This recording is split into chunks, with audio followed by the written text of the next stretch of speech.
Здравствуйте, дорогие братья и сестры. Это ежегодное обращение пастора Сандей ко всем членам посольства Божия. Это итоговое такое обращение и также поздравление с Новым годом и, конечно, с новогодними праздниками. В прошлом году мы делали подобное обращение, и это честь и большое благословение для нас, чтобы Господь сохранил нас до сегодняшнего дня. По крайней мере, я вам это обращение делал не из СИЗО и не из тюрьмы, но из свободы. И это тоже Божье чудо, Божье посещение. Год 2011, прошлый год, был для нас, мы назвали годом посещения. И когда мы смотрим, очень много разных чудес Божьих, которые можно было наблюдать за прошлый год, за прошедший год. Бог посетил нас в прошлом году. И в этом году тоже у него есть невероятные благословения, которые он имеет для нас. Поэтому в этом обращении я бы хотел, пользуясь случаем, объявить и провозгласить 2012 год годом, но сейчас не скажу, я в конце это скажу. Сначала до того, как я скажу, какой это год, 2012 год, давайте вспомним, что же был 2011 для нас, какой он был, каким был этот год для посольства Божьего. Помните, мы говорили, это год Божьего посещения. Я, конечно, знаю, что очень много свидетельств, и каждое воскресенье, каждое служение посольства Божьего, мы постоянно слушаем свидетельства, разные свидетельства. И эти свидетельства море, если мы будем индивидуальные свидетельства собирать. Поэтому мы сейчас не будем говорить об индивидуальных каких-то свидетельствах, мы будем говорить о более глобальных свидетельствах чудеса Божьи, посещения Божьи в прошедшем году. Давайте по одному будем упомянуть и говорить, вспоминать разные случаи, что Бог делал. Именно в 2011 году, в прошлом году, Бог дал нам разрешение на строительство. Мы получили разрешение строить здание в Киеве. Мы 5 лет ждали этого разрешения. Мы огромные суммы денег выложили для этого. Чтобы получить разрешение в Киеве, даже на какого-то дома обыкновенного, люди киевляне знают, что это значит, сколько это стоит. Это миллионы долларов. А чтобы получить на 2,5 гектара или 3 гектара земли, это колоссальный труд. И те люди, которые говорят, что куда деньги идут и что деньги, они просто не в курсе. Они не знают, что это такое, что мы даже находимся там, где мы находимся, и что мы собираемся на нашей земле. Если бы они, со всеми разрешениями, если бы они знали, что это такое, они бы только и благодарили Господа за то, что Бог показывает все-таки, что Он с нами. Следующее, о чем можно вспомнить, это то, что многие братья и сестры, особенно братья и сестры тоже, многие семьи в этом году в нашей церкви получали огромнейшее благословение в виде ретритов, но не только ретритов.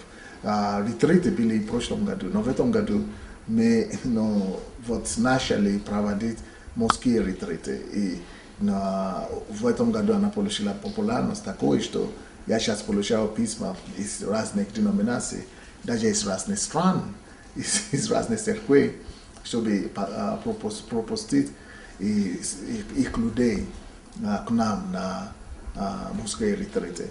И благодаря морским ретритам многие сестры получали большое благословение, и семьи восстанавливаются, и просто новое что-то Бог начал посещать нас благодаря этим морским ретритам. Следующее, что можно вспоминать, можно сказать, что наблюдается в прошлом году, Бог посетил нас активностью большой для наших людей. Бог дал нашим людям благодать войти в многие ранее закрытые двери. Те места, где никто бы и не думал, что верующие могли бы засветиться. Бог начал поднимать рейтинг и авторитет верующих людей. И массово наши люди начали вести общественную активную жизнь, многие начали вести свои организации, и многие начали сотрудничать с властными структурами и так далее. И это тоже посещение Божие. Я часто разговаривал с нашими братьями и сестрами, которые либо в домашней группе, либо в какие-то организации и так далее, и в разных структурах. И они вспоминал, какими они были еще 2-3 года назад, и какие они теперь, с кем они теперь встречаются, на каких высоких уровнях и встречах они бывают, и с какими людьми сидят. И им самим говорят, они сами признают, что им самим не верится о том, что значит, когда Бог посылает нам слово, и мы слушаем это слово, и двигаемся, как Бог нас ведет.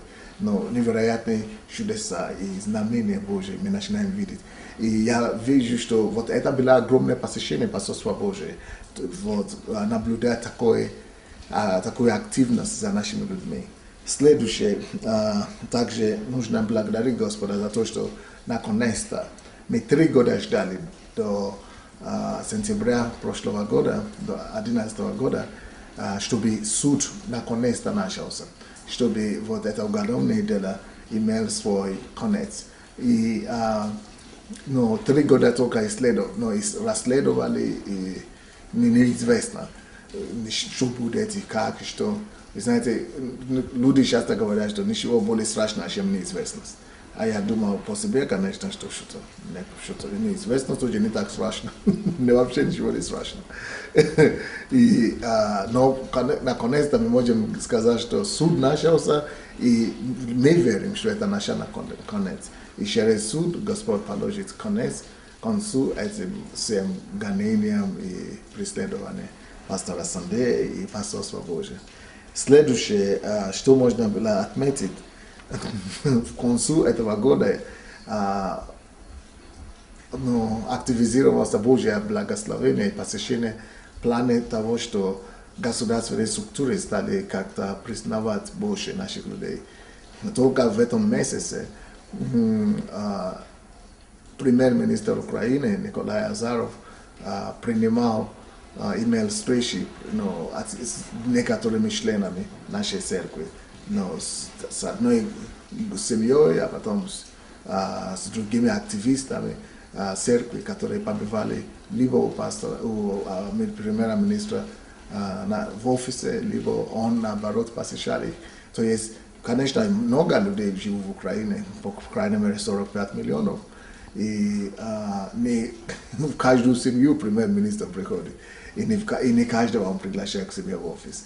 И поэтому, если наши люди достаточно активные, что их замечают за свои добрые дела, признают и приглашают на прием премьер-министра Украины, страны, ладно, это было бы, можно было бы сказать, что это случайное дело. То, что если бы это один человек, одно случай. Но в нашем деле просто в том, что это не единичные случаи. Это несколько людей, членов Посольства Божьего, попадают к примеру на встречи, именно не просто встречи так, деловой, а встречи признательные, где их хвалят за добрые дела, что они делают для этой страны. И я думаю, что это тоже знамение Божьего благоволения и Божьего посещения нашей церкви, Посольства Божьего. Также в том году, который закончился, 11 год, некоторые наши поклонники, левиты, все-таки решили выйти из 4 стен церкви и нести Божью славу за пределами 4 стен церкви. И что вы думаете? Наши аж 2 человека, именно 2 участвовали, и они оба победили в программе X-Factor в разных неделях. То есть один участвовал и победил в этом интернет-конкурс X-Factor, и второй тоже участвовал, и той неделе тоже в своей неделе победил. То есть и теперь их обои показывали по телевизору на всю Украину. Это все члены Посольства Божьего. Это Божье посещение, как будто мы единственная церковь в стране. Нет, мы не единственные, наверное, может, мы даже и не больше, не лучше всех поем. Но почему-то благодаря учению, которое no распространяется о Евангелии Царства, наши люди могли действительно взять ответственность за Украину и замещать это становимся лучшими. Это невероятная милость Божия.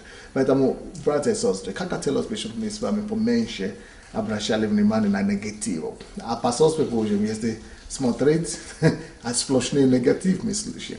И, потому что люди даже не хотят разобраться. Людям не интересна правда, людям не интересна истина. Людям даже не интересна реальность и то, что на самом деле происходит. Я на днях слышал, что кто-то сказал, что в посольстве Божьем осталось только 200 человек или 100 человек вообще, и что нет людей в церкви, в Киеве. Но я говорю, 100 человек, это всего лишь одна из немногочисленных церквей в Киеве, которые посольство есть. А таких церквей только в Киеве где-то 20-25. Поэтому слухи о нашей смерти и похороне сильно преувеличено. Слишком рано похоронить посольство Божие. И вы знаете, я хочу вам сказать, что бы даже не случилось, посолом Сандеев, с гонением, судом, посольство Божие уже похоронить не удастся никому. Эта церковь будет встречать Иисуса Христа.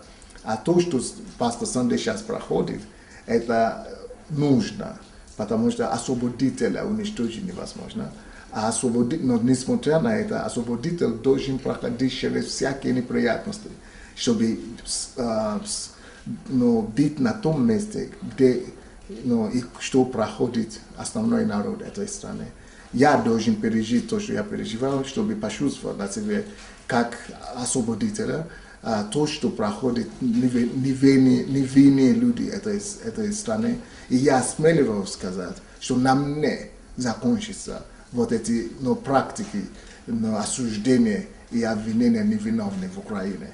По крайней мере, после дела Сандея, запомните эти слова. Что бы ни было со мной, какое бы решение ни было, после этих дел в Украине придет изменение во все законодательства этой страны.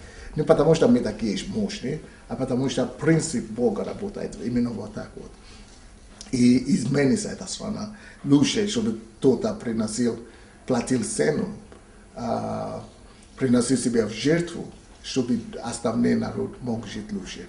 Поэтому мы рады, мы счастливы, что христианство всегда таким было, и таким всегда останется. Всякий, кто захочет жить праведную жизнь, праведную жизнь, благочестивую жизнь, должен быть гонимым. И поэтому нормально. Главное нам фокусироваться на Сионе. Устремить наш взор на небо.